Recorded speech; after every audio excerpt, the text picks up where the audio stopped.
Tim penasihat hukum Tom Lembong melaporkan dugaan pelanggaran kode etik oleh Majelis Hakim yang menangani persidangan Tom Lembong ke Mahkamah Agung.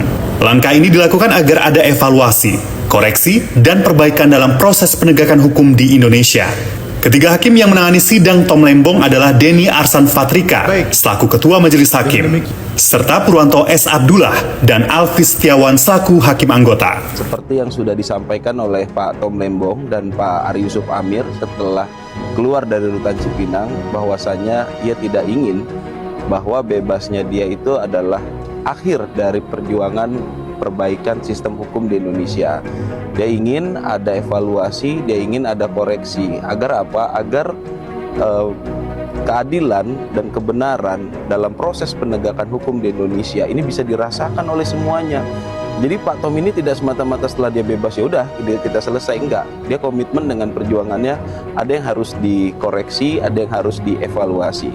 Tentu semangat ini adalah semangat untuk memperbaiki sistem hukum, karena bisa saja siapapun mendapat perlakuan seperti dirinya selama 9 bulan kemarin gitu kan. Nah tentu walaupun demikian beliau tentu berterima kasih atas diterbitkannya abolisi itu ya.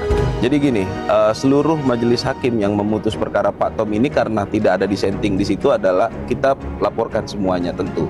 Namun yang menjadi catatan adalah ada salah satu hakim anggota ya yang menurut kami selama proses persidangan itu tidak mengedepankan presumption of innocent ya. Dia tidak mengedepankan asas itu, tapi mengedepankan asas presumption of guilty.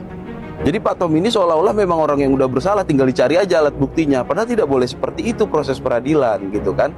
Nah ini kita lihat dari apa? Dari cara menggiring suatu kesimpulan berdasarkan keterangan saksi-saksi di pengadilan. Terlebih lagi pada saat dikatakan bahwasanya Pak Tom Lembong itu mengedepankan ekonomi kapitalis ya kan, itu beliau yang membacakan kan pertimbangannya kan. Di sisi lain juga dari pertimbangan itu dia tidak melihat bahwa yang melaksanakan penugasan ini adalah koperasi ya. Apakah koperasi ini adalah simbol atau cerminan dari pelaksanaan ekonomi kapitalis? Ini kan kita sangat sayangkan bagaimana koperasi yang sudah membantu proses distribusi gula ke pelosok daerah, ke pelosok negeri. Loh, Indonesia ini kan luas, itu dikatakan sebagai cermin daripada ekonomi kapitalis. Nah, terakhir yang kita lihat ya, Pak Jokowi selaku presiden saat itu akhirnya mengakui, tapi pengakuan ini setelah diberikan abolisi ya. Ini kan baru mengakui ya itu memang perintah Pak Presiden. Nah ini patut diduga gitu loh, bahwa proses penegakan hukum terhadap Pak Tom Lembong ini ada cacatnya dan perlu dikoreksi. Karena apa?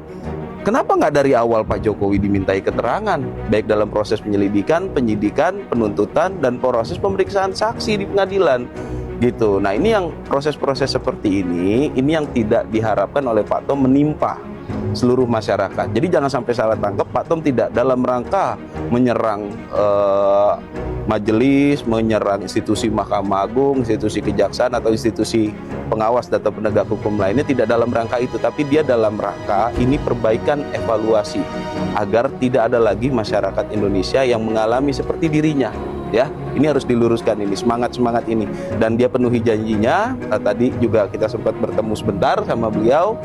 Oke, kita lanjutkan perjuangan untuk proses koreksi yang sudah berjalan sesuai janji saya terhadap masyarakat. Itu yang beliau sampaikan.